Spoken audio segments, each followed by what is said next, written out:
2026 বিশ্বকাপ শুরু হতে বাকি আর মাত্র 10 দিন। আসর শুরুর আগে ভিডিও অ্যাসিস্ট্যান্ট রেফারি ব্যবস্থায় গুরুত্বপূর্ণ পরিবর্তন এনেছে ফুটবলের আইন প্রণয়নকারী সংস্থা আইএফএবি। নতুন নিয়ম অনুযায়ী কর্নার বা ফ্রি কিক নেওয়ার আগে অ্যাটাকিং টিমের কোনো খেলোয়াড় ফাউল করলে এবং সেই ঘটনার প্রভাব পরে গোল, পেনাল্টি বা কার্ডের সিদ্ধান্তে পড়লে ভিএআর হস্তক্ষেপ করতে পারবে।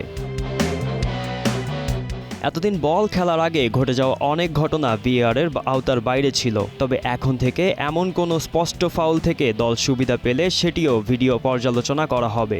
ভিএআর রেফারিকে অনফিল্ড রিভিউয়ের পরামর্শ দিতে পারবে এবং ফাউল প্রমাণিত হলে প্রয়োজন অনুযায়ী সিদ্ধান্ত পরিবর্তন করা যাবে।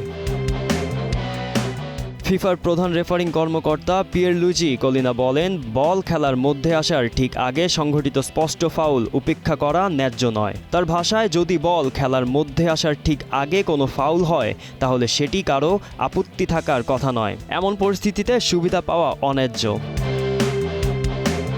এদিকে খেলোয়াড়রা হাত, বাহু বা জার্সি দিয়ে মুখ ঢেকে সন্দেহজনক আলোচনা করলে কঠোর শাস্তির মুখে পড়তে পারেন। শুধু এটিই নয়, ভুলভাবে দ্বিতীয় হলুদ কার্ড দেখিয়ে লাল কার্ড দেওয়া, ভুল খেলোয়াড়কে শাস্তি দেওয়া কিংবা গোল কিকের বদলে ভুল করে কর্নার কিক দেওয়ার ক্ষেত্রেও ভিএআর হস্তক্ষেপ করতে পারবে। পাশাপাশি চোটের অজুহাতে খেলা থামিয়ে দলীয় আলোচনা করার প্রবণতা নিয়েও উদ্বেগ প্রকাশ করেছে ফিফা।